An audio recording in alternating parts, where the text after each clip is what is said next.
The key element here, I think, is that COVID-19 is sweeping the world and making us all think again. Its impact, social and economic particularly, is going to be very far-reaching and long-term. At the same time, China is at the heart of it because this is where the virus originated, we think, and China's expansion around the world, and as it has been for some time now. I mean, I think this is a particularly fascinating topic because we've got some fantastic experts who really know inside out what China's been doing over the past 10 or 20 years and where it's going. And with COVID-19, you're going to have a long-term international social and economic impact. And at the heart of that is China, because China is the expanding power. And every country, every government is working out how to deal with it. But it is also the place where the virus originated. So you have the politics and the science there. You have the essence of this is democratic and open societies against closed authoritarian ones. And also, very worryingly, in the past couple of weeks, there is these indications that China is taking advantage of the world's concentration on the pandemic to even expand itself more. Their South China Sea tension is growing, and a lot of talk in the Chinese media about Taiwan. The experts that we've got, I will be chairing it, and what we're going to be looking at is the way the Chinese government itself operates. So we're going to go very deeply into that.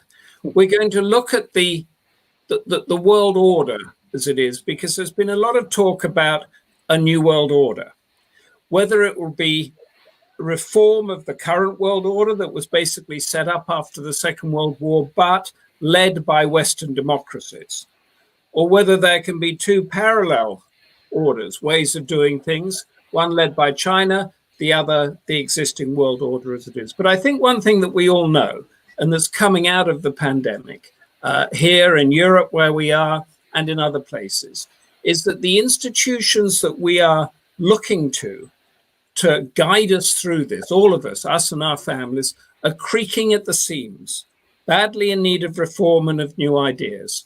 If you look at the United Nations, it has been pretty much in paralysis over COVID-19. Not much is coming through that. If you look at Europe, where we are here now, there were many of the smaller countries here were expecting and hoping that the European Union would take a strategic, long view, cohesive policies on it. It hasn't happened.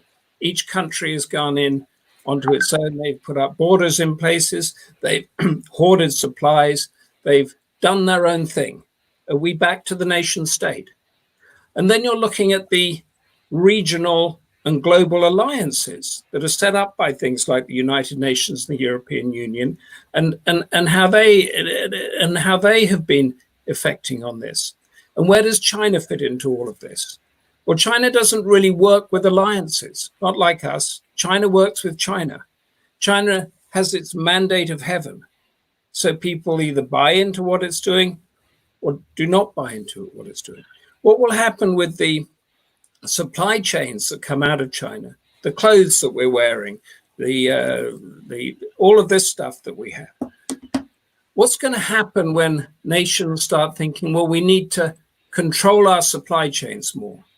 That will have a huge impact on us, but a huge impact also on China, because China has become rich by selling its goods and its supply chains to us in the West, mainly. So these are huge, far-reaching things that come out of this single, rather devastating pandemic that we are going to be discussing this when we're still in the middle of it.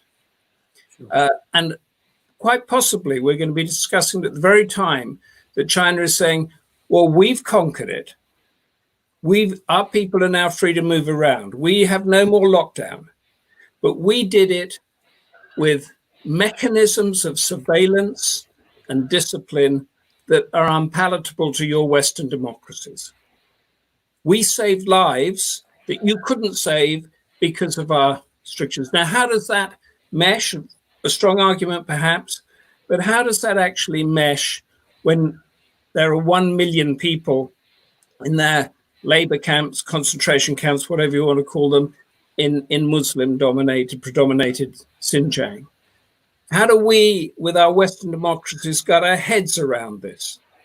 A new power that brought people out of poverty more than most of its democratic rivals in the developing world, but also a new power that has shown in the past 6 months that it's better at cracking down on a pandemic than we have been in Italy, France, Britain, and America.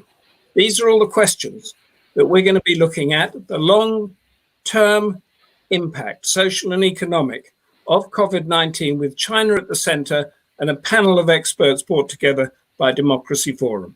Thank you.